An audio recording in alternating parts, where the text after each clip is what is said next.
We are pressing ahead here. Welcome back to The Late Show, friends. I want to tell you that there I was a couple of months ago watching at home on a Sunday night to Sunday Night at the Gaiety Theatre, introduced by B. Grace, as you remember. And along came the team from Comhaltas Ceol Tóirí Éireann, and I thought they were absolutely superb. They did a tremendous act, with plenty of vigour and panache and push and technique and accuracy and all those things. And I said straight away, want them, I said, want them on The Late Late Show, must have.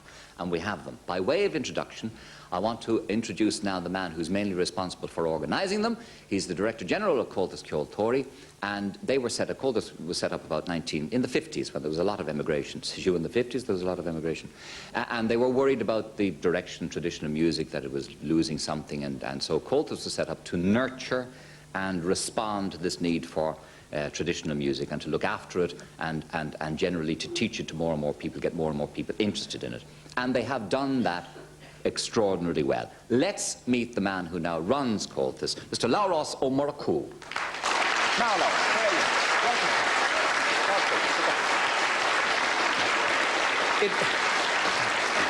I know it strikes me that you're always on the go, and you've travelled a great deal with the group to various parts of America, abroad, American television and so on. Do you have a lot of trouble with Labhras Ó Murchú? I mean, the name, the poor unfortunate Americans. Well, I suppose, generally speaking, no.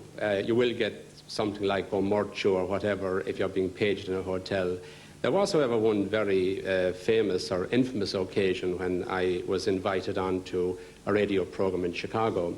And Oona and myself went along. It was the Jack Hegarty radio program. And we arrived. It's very casual, as you know, in America. We arrived, and he was already on the air, and he beckoned us to sit down. And then the time came, he put on a record, and he was able to talk to us to get a bit of information. And he said, by the way, how do you pronounce that name again? And I said, Labhras Ó Murchú. Now, he said, that's a little bit difficult now for me. I tell you what, you write it down phonetically, and it'll be much easier on me when I go back on the air. So I got out my pen, got the paper, and I started to write the first name. And I had got as far as Lau, L-O-U, yes. Ross, R-O-S, Labhras, and I was just about to write Ó Murchú. What happened? The record finished. He was back on the air. He leaned over, he got the paper, and he said to all of Chicago, he said, we're absolutely delighted, he says, to welcome from Ireland, Lau and Mrs. Ross. And the worst feature was, I was there for the best part of half an hour, and he interspersed, now Lau, what would your opinion be of that? And Mrs. Ross, would you have any opinion on that? and out of courtesy, you're afraid to say to them, just a minute, my name is actually Ó Murchú. It was very important anyway, so I just yes, them who knew, and them who didn't matter anyway. I suppose all the travelling, though, the bit of duty-free does serve you well and so on in these foreign lands. Yes, not as you can see, not myself. And I suppose, in fairness, most of the traditional musicians don't. But I remember, that's true, it's strange, we get that name, but it doesn't happen like that. You'll find there are very few of the group staggering around tonight. They were staggering down to the pub earlier on, I saw a few, all right. We had one particular case. We were invited to Libya, of all places, like 7 or 8 years ago. And a couple of our lads, who were fond of a drop now, in fairness to them, were told in advance, of course, that you couldn't have a drink out there. So, being typically creative and what have you, they brought a bottle of whiskey with them. And they had it up in their room, and they were looking forward to setting up their own little shebeen. And a few of our abstemious members of the group decided they'd play a little trick. So they went down to the lobby, they rang up, and they said, you're in trouble, there's a raid, the police are here. And of course, they'd heard of the different stories, and they imagined having the head chopped off or something like that. So rather than do that, what they did was they got the whiskey and they poured it down the sink, believe it or believe it not. But I'll tell you, when the truth came out, it was only a joke. It was lucky somebody else's head didn't come off. What a lousy trick to play on. It was. Awful, awful. And do the Libyans not touch it at all? Eh? Well, the Libyans are a lovely people, and they're very interested, very like ourselves, in fact, in a conversation, and we can identify with them very easily indeed. They came over to us on one occasion, and they're fairly well stewarded when they come in. They're not meant to take a drink, of course. And we brought them to the Cultorlan out in Monkstown, where you can get a drink. And the discussion was going, and everybody was happy, and they saw the black stuff, the bottle of Guinness, the pint of Guinness, and they sipped it, it was lovely, put it up, and were able to take a complete point of this. Of course they were. One after the other, they were really enjoying this at this particular stage, and the time came, and the person in charge came and asked them to leave, and they said, no way, they've never lived like this before. So they had to be herded back onto the bus. Exactly. Now, how is Cashel going, Lauros? When do you actually get into operation with Right, the youth well, centre? the building itself is called Brew Baroo, and it's named after King Brian Boru himself. We started there a few months ago. We hope to have it finished by the summer of next year. We've about 150,000 visitors come to the Rock, as you know, every year, and it's an ideal place to give them a taste of Ireland, the real Ireland. So we're hoping that we'll be able to give them a taste of what you mentioned at the Gaiety and what we have here tonight, hopefully next year, fingers crossed. Yes, and will you run Cashel in tandem with Monkstown? Well, what's happening at the moment, we have a number of centres actually throughout the country. Some of our group tonight come from a lovely place called Doonashee, which is Moat in Westmeath, and they have their own one. Cushnahown, a lovely name, down in Ennis have one. Then we have Dukas in Tralee, and we have Keolan down in Lixsnow, and we have another one in Wicklow. So they're all a network, if you like, and we'll be linking up, exchanging talent with each other, and hopefully having a complete circuit for the visitors when they come to Ireland. Good. Now, what about all this griping that goes on about what is traditional music, and pianos are not allowed, and guitars are not allowed, and all this sort of thing? Are you trying to hold on to something very rigid and narrow, or what is the thinking behind it? No, I think the whole discussion that goes on, it's something like jazz, which I know you have a particular interest yourself, and this whole area of improvisation within jazz. Well, now you have the very same situation with traditional music. You get your basic melody, and you can add your grace notes and so on, and the person who can do something special with the basic melody attracts attention and gets the ole, if you like, from the audience. Now, what happens, each artist then perhaps may feel, I have something special, the other person is not doing something quite as exciting, and a discussion takes place. But it's a very healthy discussion, in fact, because what's happening is you're keeping the music as a living art form. The discussion will go on, and no one group, no one individual can have the full say, if you like, or the full authority. So what happens? Out of the discussion arises a consensus. Right enough, there are a lot of fellows who think that jazz finished with Louis Armstrong, you know, around 1939 or thereabouts. There was no jazz after that, and they're very, very, very stiff about it indeed. Now, are you non-political and non-sectarian, Colthus? Very much so. You have the name, as you know, of very being much slightly so. different. Yeah. Sure, and it's a very strange thing about that. You know, on some occasion, you'll do one particular thing and you'll be called provo. On another occasion, you'll go and you'll be seen in the loyalist camp and you're called a loyalist. So it's very hard to win, in fact. It's a very thin line for us. The dominant ethos would be nationalistic. Colthus, loyalist? Yeah, strangely enough now, I was chairman of the Urban Council in Cashel some years ago. And I brought down some of the councillors from the north of Ireland to build up a friendship and a relation. And they invited us back on that particular occasion. And we had a fleadh in Ballycastle in County Antrim. We brought up the group, and believe it or not, 12 unionist councillors stood on the platform in the square in Ballycastle, joining in the celebrations with us. So we could be accused of being loyalist insofar as we actually fraternise with them. On the other occasion, we'll be seen perhaps at a nationalistic or a republican function. We're in between. We'll always be a scapegoat. But I think, in fairness, people would have to say we have been courageous and we have remained non-political, non-sectarian. Well, certainly you're thriving, because you have branches now all over the world who are tuning into and maintaining Irish music and the interest in it and so on. Yeah, we have, for instance, in Britain alone, we have 40 branches. We have 30 branches in North America. And an interesting thing, we got an application last year from Sardinia, of all places, for a branch. And it was very, very interesting when we got back the Italian-sounding name. I can't pronounce it, and underneath was Cathaoirleach of the branch.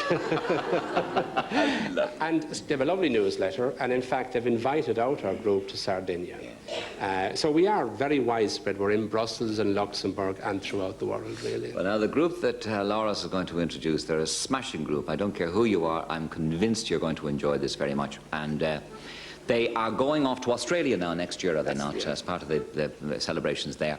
And they are looking for sponsorship, and if there's anybody out there who wants to offer them sponsorship, I think a company might be nuts not to offer them sponsorship, because they really are outstanding. Now, will you introduce them then, Laura? Do you want to do it? Yes, please. And could I first of all thank you for having us on the show. I should have said that at the very beginning. We appreciate it. What we have here is a combination of music, song and dance. Oscail get got out of shab, but rather mission the Kjol Rinke agus Auraniacht agus tá sé fitche fóte le chéile is slí nach bhfuil éon adatí ann Corbe agus séad atá ag tarlú an seo go bhfuil na rincóirí ag tacht leis an geol leis an sprid mag a déirtha agus tá míid géirí é seo a haspáint có ná dúrtha agus is féidirlinn agus tásúlagan fé mag a lútú an Austráil an sin go méid seans ag muintir na héireann agus muintir na Austráil fesin go méid seansacha é seo a eáil an bhliain secóin. Brú brú, cóltas ceoltóir i éireann Cashilmón.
Goraustalm fosselm stor, krieg a heintnach sorg. Vi reinkagus kjol, galore das braglem kluish, agus ket ginior, chor egen kain jasrua. She te burdaran, agus majin de luan. Near stad som står sin, godanes den dangen er kort. Ke joing os kjaun klar, ach ma glog jal sige mørter skop. Is rampon va fin kinga, egan kain jasrua.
Now, wasn't that a real treat? That's the, ladies and gentlemen, the team from Colthus Ceoltóirí Éireann. And bear in mind that they all have day jobs. They're not full-time professionals in music. And we say again, they're going off to Australia next year, and anybody who has a few quid who would like to offer sponsorship to them, I think it'd be nuts not to take the opportunity. So there. Now, before we leave you in this break, Lauros is going to read the second clue in our postal quiz. Attend him closely. Though he's from the kingdom, the headquarters are in Dublin 4. He's done the same as Dick Spring, but he's gone back for more. You did that superbly. You Thank did that you. superbly. Thanks be to God you were sober. That's right. Lauros, great pleasure to have you. Thank you very much indeed. Well done. We take a break here. Come back to us.